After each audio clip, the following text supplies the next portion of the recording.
Magandang umaga sa inyong lahat. Ngayong araw na to, ituturo ko sa inyo yung paggawa ng sowing tray natin. Bago tayo makapagtanim, makapag-umpisa ng hydroponics system natin, kailangan natin meron tayong itatanim. At ganito yung sowing tray kung saan kayo magpupunla ng mga seedlings nyo. Kung wala kayong seedlings, wala kayo itatanim. So yung ganitong klase ng sowing tray nabili ko online, pero ang gagawin natin is yung mga DIY, mga hindi na natin gagamitin na pinagkainan ng mga snacks. So tulad nito, itong gagawin nating sowing tray para sa tatanim nating mga gulay. So ito, meron ako ditong romaine at Swiss chard. Ito pwede na ito i-transplant. So ang kailangan natin para makapag-umpisa tayo kapag gawa ng ating sowing tray, unang-una kailangan natin syempre ng tray. Ito yung mga gamit na pinagkainan ng mga spaghetti, mga pasta. Kagandahan nito, meron siyang takip. Magagamit natin itong takip na ito. Then kailangan natin ng growing media, itong coco coir. Meron tayo dito perlite at vermiculite. So depende sa inyo kung ano ang gusto nyo gamitin. Kung perlite o vermiculite, pwede rin coco coir plus perlite. So yun ang kailangan natin.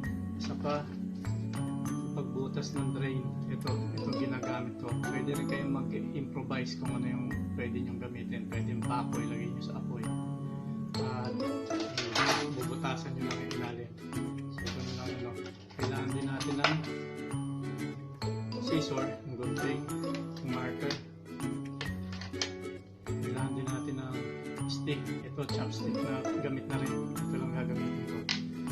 Then kailangan mo rin ng masking tape o kahit anong tape para sa date marking. Lalagyan natin kung kailan natin i-sow yung buto, kung kailan natin pupunla, para alam natin, may idea tayo kung hanggang kailan natin aantayin yung seedlings natin. So kung seedlings ang kailangan natin, siyempre kailangan natin ng buto. Itong buto, iba-ibang klaseng buto dito. Ito Chinese kale at itong romaine lettuce. So itong seeds, lagi nyo tatandaan, lagi ko sinasabi sa mga training, lagi nyo i-check yung expiry date. Mas matagal ang expiry date, mas maganda. Yung germination percentage niya mas mataas. Huwag din kayong bibili ng seeds na nasa display na naaarawan. Kung maaari, ang kukunin nyo yung nasa malamig na lugar at yung hindi na didirekta ng araw. So ito mga kailangan natin. At itong huli ay yung pang-spray natin. Gamitin natin ito pandilig dito sa sowing tray. So yun yung mga kailangan natin para makapag-umpisa tayo ng sowing tray, para makapag-punla tayo ng mga buto natin kung ano yung gusto natin umpisahan. Ipapakita ko sa inyo kung paano natin i-prepare to at kung ano-ano yung mga steps na gagawin mo. At yung isa pang tatandaan nyo is pag nagpunla kayo ng buto, lagyan nyo ng label kung anong buto yung itatanim nyo, kung ano ipupunla nyo, para alam nyo kung ano i-expect nyo, kung ilang araw dapat mag-sprout to, kung kailan dapat lumabas dun sa sowing tray nyo. So depende yan kung ang tatanim nyo pechay, sili, kamatis, iba-iba ang ano yan, ang tagal ng pag-usbong buto. So umpisa natin. Papakita ko yung pag-prepare ng sowing tray, kung paano natin bubutasan to. So ito na, pinainit natin yung soldering iron. Ito ngayon yung tray. Bubutasan natin to. Hindi kailangan diretso yung butas mo. Basta meron ka lang drainage na mabibigay doon sa mga seedlings mo. Okay na yan. So ito siya.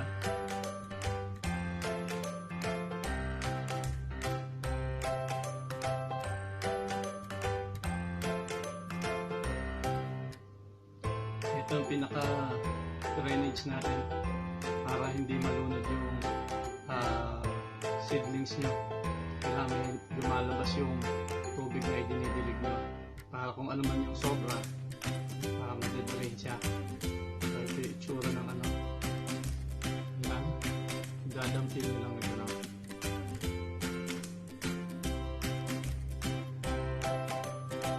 Para makompleto nyo ano. Hindi kailangan sakto yung bilang, hindi kailangan diretso, basta lang makapag-provide tayo ng drainage para doon sa seedling natin. Ayan. So itong ginagamit ko kasi mas madali siya, tuloy-tuloy yung pagbutas mo. Ayan. Hindi katulad nung ibang pambutas, medyo mag-exert ka pa ng effort. Pagka nagmamadali kayo, ito pinakamaganda. Or pwede rin yung pako. Alisin nyo lang yung saksak na ano para hindi sumobrang init. So ito yung ito na yung sowing tray nyo. Pwede nyo rin lagyan dito sa gilid para siguradong walang magseset na tubig dun sa gilid.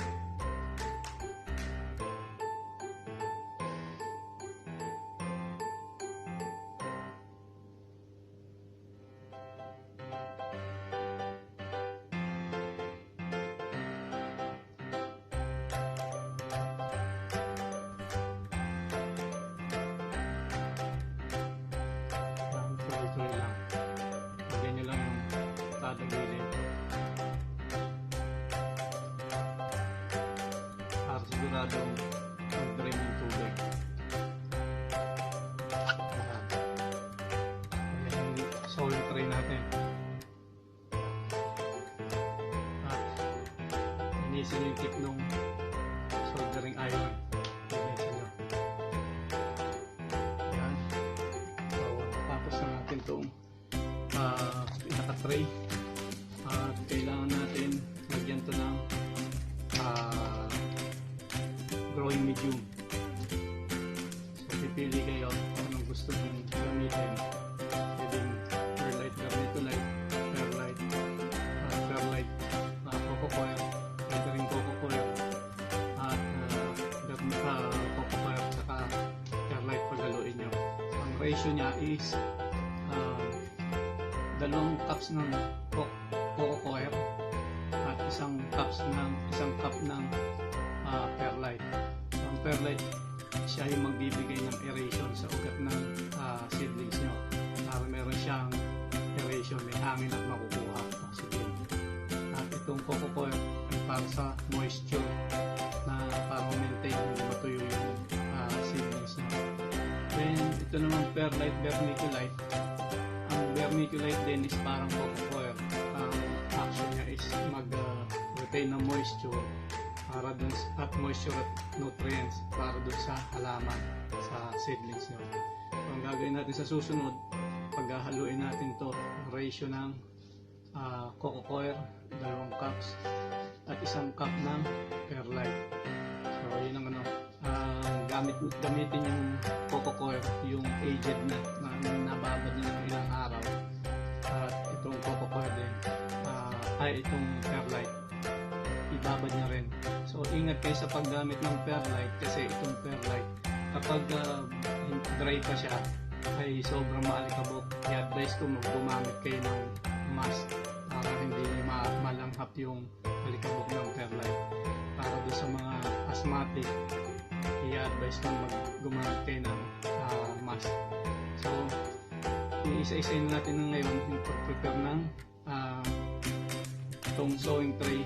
Paghaluin natin yung growing medium, tapos ipakita ko rin kung paano tayo mag-start pag-start ng seedlings natin, kung paano tayo magpuna ng seeds. So, yan ang susunod natin gagawin.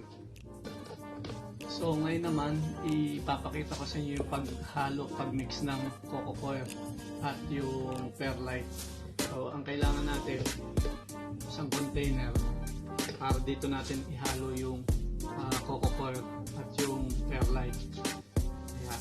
So, ito ang ginagamit ko para dito na ako dito ko na haluin yung growing medium. Para pagka nahalo ko na siya, saka ko siya ita-transfer dito sa sowing tray. So, ito na. Yung cups ng coco coir.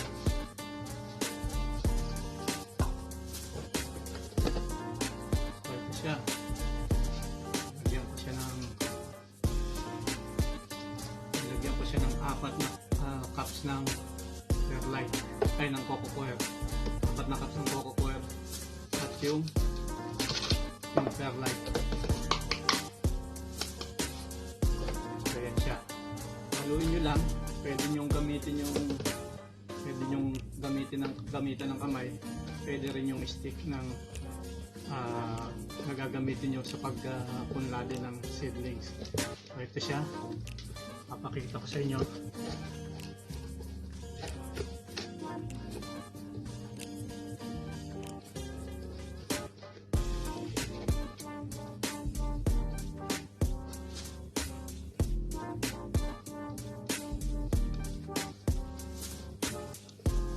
Haluin nyo lang maigi. So, ang ginamit ko lang dito, isang perlite, isang cup ng perlite, sa 4 na cups ng coco coir. Pero mas maganda 2 cups ng perlite. So, kukuha pa ako ng perlite. Gagawin natin. Then, haluin din natin ang maigi.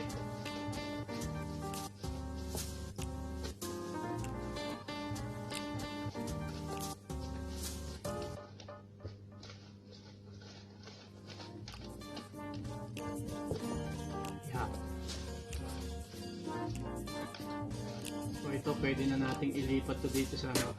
Kaya sinasabi kong dapat ang gamitin nyo ay aged na coco coir at soak na perlite para pagkatapos nyo mag-mix, haluin, pwede nyo kagad i-transfer dito. So, itat natin dito.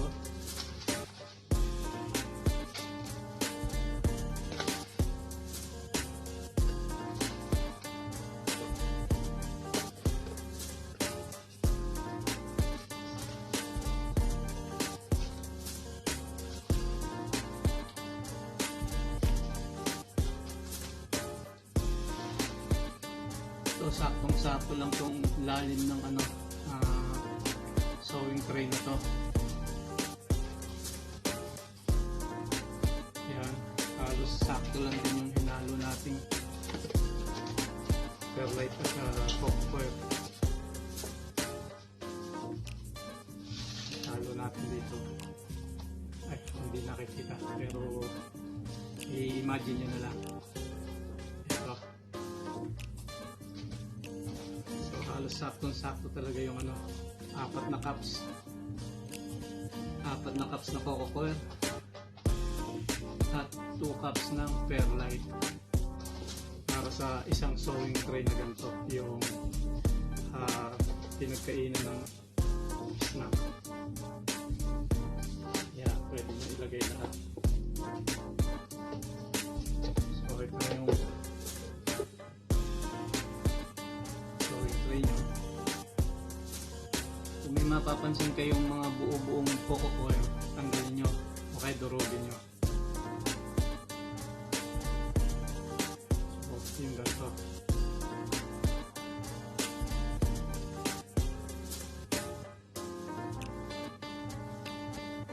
Antayin nyo lang. Spread nyo. Kalat nyo yung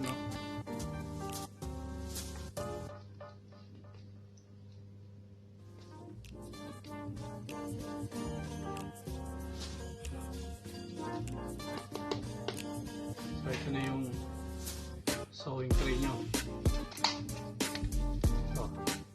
So may sowing tray na tayo na DIY mula sa recycled materials. At itong mga materials nyo, bago nyo gamitin, i-sterilize nyo muna, ibuhusan nyo ng mainit na tubig or ibabad nyo sa Clorox na tubig na may Clorox. Ano lang, air dry nyo lang. Kaya nyo matuyo na pagka lubog nyo sa tubig na may Clorox, patuyuin lang sa hangin. Yan. So ready na tayo. Susunod natin ay magtatanim tayo, magpupunla na tayo ng buto para magamit natin after siguro 10 to 15 days meron tayong seedlings na katulad nito. So ito, malalaki na. Ito yung tatransplant ko sa mga seedling plugs natin sa para gagamitin natin dun sa system natin, sa modified hydroponic system natin, the simplest hydroponic system na existing.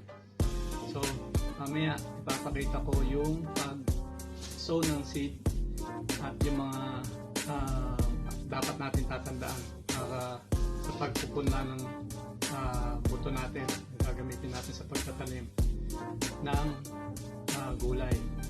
So ipakita ko sa inyo mamaya. So nandito na tayo sa pagpupunla naman ng buto sa ginawa nating sowing tray. Ito ang kailangan natin, siyempre yung ginawa nating sowing tray na meron ng growing medium.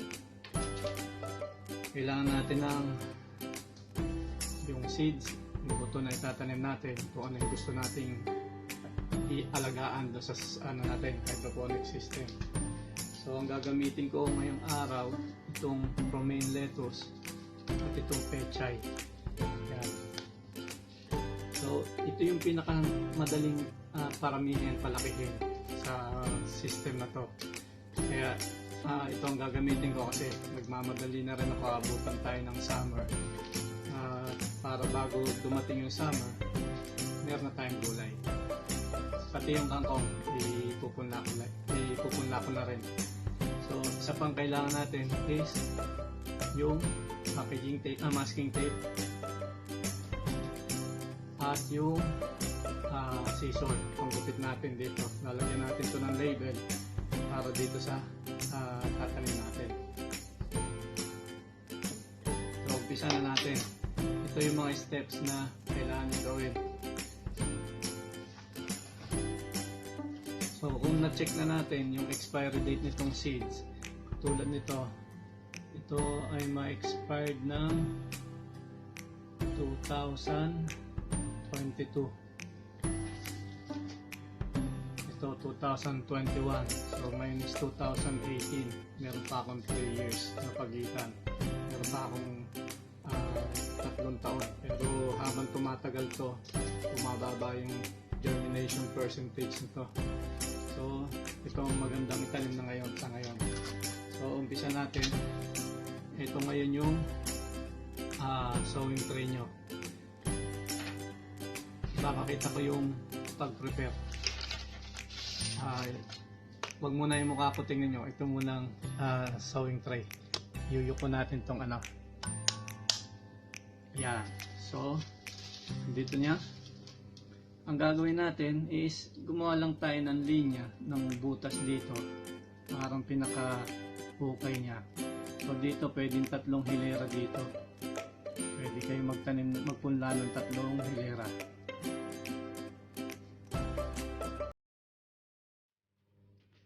Lagyan nyo lang ng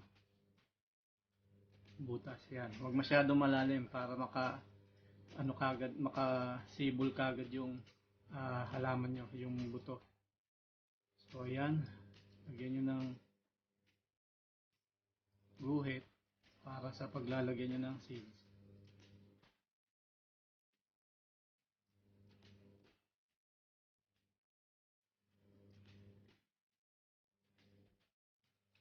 So naka-prepare na yung lalagyan natin ng seeds.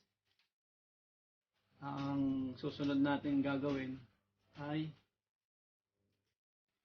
lalagyan na natin ng seeds. So ito na. Kuha ako ng romaine.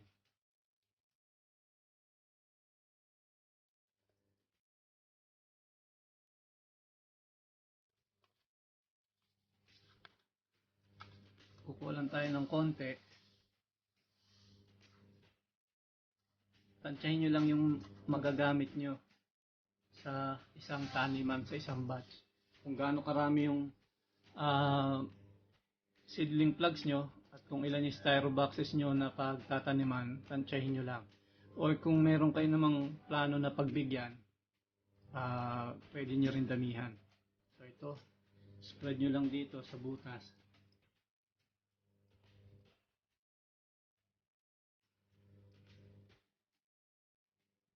Hindi lang ng ganyan. So itong kinuha ko, gagawa ako ng 2 rows ng romaine lettuce. So ito.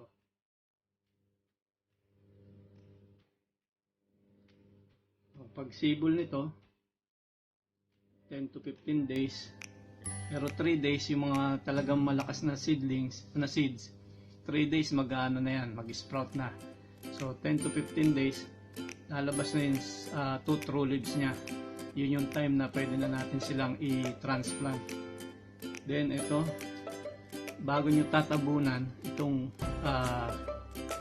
seeds, mag-prepare kayo ng label.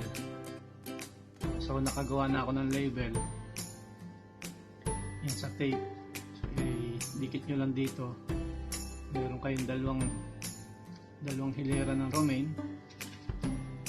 Ang ginagawa ko to para kung sakali na makalimutan nyo kung ano yung tinanim nyo dito, ipinunla nyo. Kung tatabunan nyo kasi kagad, may tendency na makalimutan nyo. Ano ba, tinakpan nyo na to ng ganito. So, since 2 o 3 seeds ang ipupunla nyo, minsan malilito kayo kung saan nyo na ilagay yung buto, kung saan nalagay yung romaine. Minsan nagkakapalit-palit. So ito ang pinakamagandang technique. Bago nyo tabunan, idikit nyo na yung label. Yeah, para hindi kayo magkamali. So aasahan natin after 3 days lettuce ang lalabas dito, hindi kung ano man, kung hindi pechay o ano.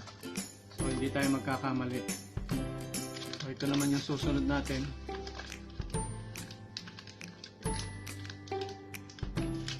Mag-sow tayo ng pechay. Ito yung black behi ng Ramgo. Yan. So magandang pechay din to. Konting-konti lang since iisa lang yung hilera na lalagyan natin. Konti lang ang ilalagay ko sa ang ilalabas ko. Yan. So ito pwede na to. Ganyang karami. Then, ganun din. Manipis lang. Lagyan nyo yung punlaan nyo. Itong sewing tray.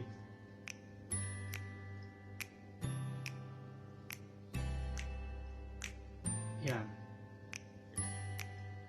At bago nyo tabunan, ito may nakahanda na akong label para dito sa seedlings na to, sa buto. So dito ang pechay. So kung tumubo man yan, hindi ako magkakamali na pechay yan. Ang pechay kasi at ang mustasa, halos magkamukha yan ng seeds ng buto. So kung pagtatabihin yan, tsaka pag umusbong yung seedlings dyan, ang pechay at ang mustasa ay magkapareho halos. So ito na, nakaprepare na yung seedling trays natin. Ito ang seedling tray. So ito naman ang gamit ng pang-spray natin. Yan. So itong gagamitin natin pang-spray para basain natin yung seedlings, ay yung seeds. para makapag-jump start na siya. Yan.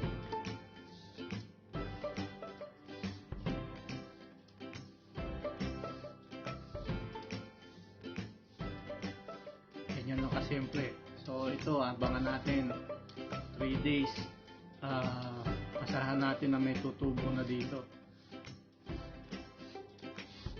Pero kung talong, kamatis, mas matagal ang germination nila yung bago sila mag-sprout. So yan, basahin lang natin. Hindi kayo matatakot na malunod to kung spray ang gamit nyo. So, pero babantayan nyo kasi kung spray lang, sandali lang, natutuyo yung sowing tray nyo. Ingatan nyo matuyo yung sowing tray. Yan. So, hindi naman siya malulunod dahil gumawa tayo ng drainage sa ilalim.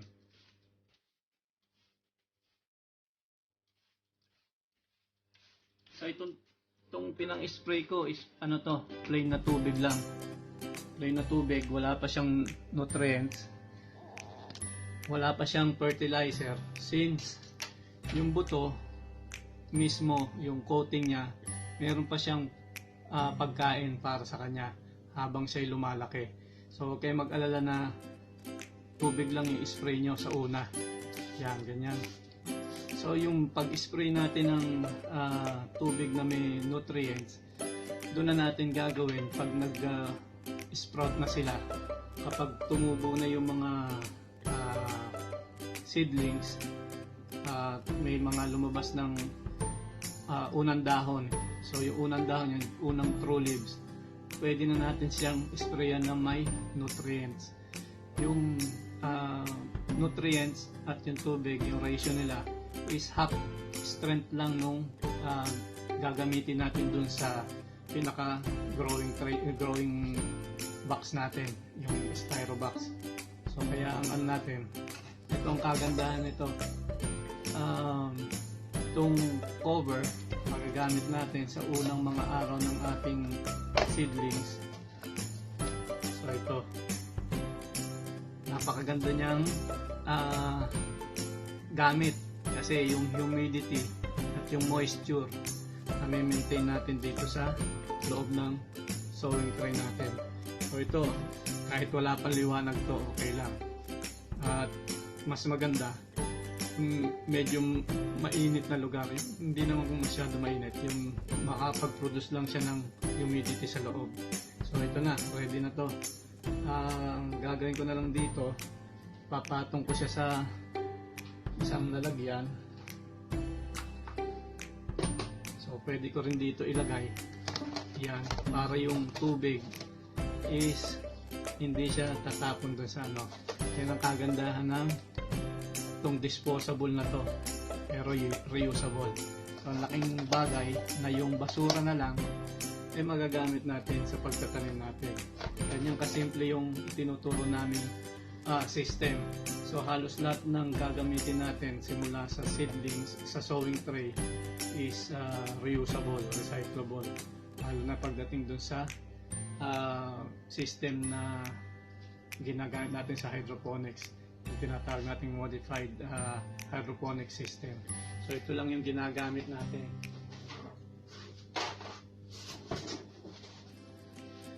So ito, nahingi ko sa vegetable market dyan lang sa Bacala. Sinuwerte ako, nakahingi ako ng isang tray. So ito yung isang crate box na styro box. So lalagyan ko lang to ng cover sa lining dito sa loob para siya yung gagawin kong growing box ko. So sa susunod, ituturo ko sa inyo, ipapakita ko sa inyo yung paggawa ng itong growing box. Since nakahanda na tong seedling natin, yung sowing tray natin, kapag sow na tayo ng seed, antayin natin ng 10 to 15 days, asahan nyo na may ka-transplant na kayo dito. So pwede na rin natin umpisahan yung pagbubutas nito. So ganun ang magiging sistema natin.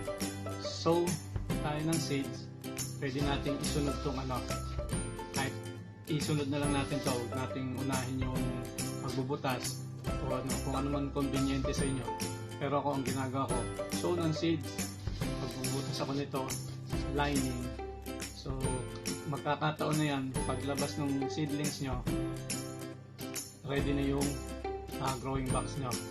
So yung mga susunod na video na ilalabas ko is more about hydroponics pa rin, tungkol doon sa system na tinuturo namin. So tulong-tulong tayo para mapaganda natin tong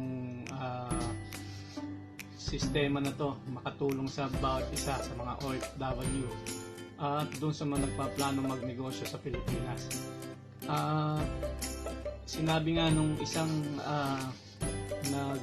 sa business, yung nagtuturo sa business, hindi kailangan malaki ang cash out mo para makapag-umpisa ka ng negosyo. So ito, maliit na kapital, pwede natin palaguin unti-unti. Huwag tayong magmadali, kabisaduhin natin yung sistema. Pagka nagamay na natin, saka tayo mag full blast.